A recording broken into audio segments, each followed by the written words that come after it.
पाहू शकता अगदी वाफाळलेला गरमागरम असा हा मटर पुलाव इथे बनवून तयार आहे। कमाल बनलाय।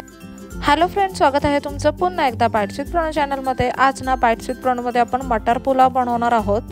मटर पुलाव बनवण्यासाठी इथे सगळ्यात पहिल्यांदा आपण 1 वाटीभर इतका तांदूळ धुवून घेतलेला आहे। तुम्ही कोणताही तांदूळ घेऊ शकता इथे। त्यानंतर इथे 1 वाटीभर इतके मटार घेतलेले आहेत। आता ना आपल्याला सगळ्यात पहिल्यांदा वाटण तयार करून घ्यायचे। त्यासाठी मिक्सरच्या भांड्यामध्ये आपण कोथिंबीर घेऊयात। भरपूर अशी कोथिंबीर इथे आपण घेतलेली आहे। पुदिन्याची पानं घेतली आहेत इथे। आल्याचे तुकडे घेतलेले आहेत। 7-8 लसणीच्या पाकळ्या घेतल्यात। 3 मिरच्या घेतलेल्या आहेत। आता ना हे सगळं मिक्सर मधून वाटून ह्याची एक पेस्ट तयार करून घ्यायची आहे। इथे तुम्ही पाहू शकता एक मस्त असं हिरवं वाटण तयार करून घेतलंय आपण। आता आपण लगेचच भात करायला घेणार आहे। त्यासाठी सगळ्यात पहिल्यांदा कुकर मध्ये आपण साधारणतः 3 छोटे चमचे इतकं तेल टाकलेलं आहे। आता ना इथे फोडणीसाठी आपण ना 1 दालचिनीचा तुकडा घेतलेला आहे। इथे 1 दालचिनीचा तुकडा घेतलाय। 1 ना चक्री फूल घेतलंय आपण। 1 वेलची घेतलेली आहे आणि 2 लवंगा घेतल्यात। हे ना आपल्याला फोडणीला टाकायचं आहे। 1 चमचाभर इतकं जिरं टाकायचं आहे आणि आता आपल्याला कांदा टाकायचा आहे। यामध्ये बारीक चिरलेला कांदा टाकूया।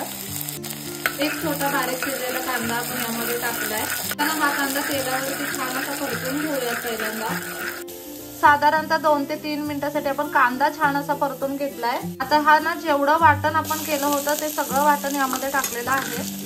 आता हे वाटण छान असं तेलावरती परतून घ्यायचं आहे। त्या वाटणामधला कच्चेपणा पूर्णपणे निघून गेला पाहिजे। अगदी छान असं वाटण परतून घ्यायचंय आपल्याला तेलावरती। आता ना इथे आपण 1 तेजपत्ता टाकूयात। अशा पद्धतीने तोडलेला आहे तेजपत्ता आणि तो यामध्ये टाकलाय। हे सगळं अगदी छान असं परतून घेऊयात। आता साधारणतः मिनिटभरासाठी आपण हे वाटण परतून घेतलंय। त्यानंतर यामध्ये आपण हे मटार टाकलेले आहेत। अगदी छान फ्रेश असे मटार आहेत। आता जो धुतलेला तांदूळ आहे आपला तो यामध्ये टाकूयात।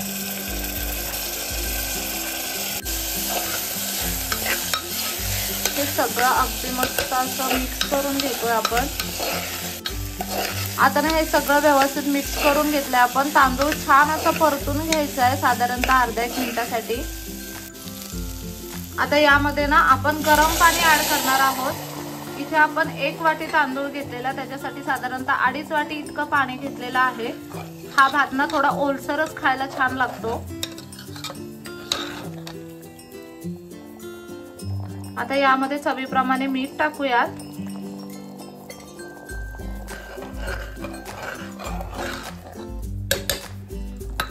ह्याला एक छान अशी उकळी येऊन द्यायची।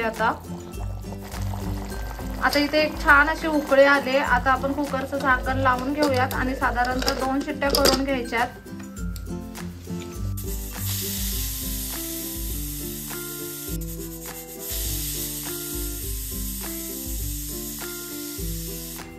मस्त अशा 2 शिट्ट्या केलेल्या आहेत कुकरला आपण आणि ना कुकर थंड करून सुद्धा घेतला आणि तुम्ही पाहू शकता अगदी वाफाळलेला गरमागरम असा हा मटर पुलाव इथे बनवून तयार आहे। कमाल बनलाय, छान दिसतोय। अगदी परफेक्ट जितका हवा होता तितका ओलसर झालेला आहे। खूप छान असा सुगंध दरवळतोय सगळीकडे ह्याचा। आपण ना लगेचच ह्याला सर्विंग बाउल मध्ये काढून घेऊयात। इथे तुम्ही पाहू शकता अगदी मस्त गरमागरम असा हा मटर पुलाव आता खाण्यासाठी तयार आहे। पुलावच्या राईसचाच पुलाव बनवला पाहिजे असं काही नसतं। तुम्ही कोणत्याही तांदळाचा हा पुलाव बनवू शकता। खूप छान लागतो खायला। नक्कीच एकदा ही रेसिपी घरी ट्राय करा। चला तर मग नेक्स्ट व्हिडिओमध्ये भेटूया। तोपर्यंत मस्त खा, भरपूर फिरा आणि आनंदी राहा।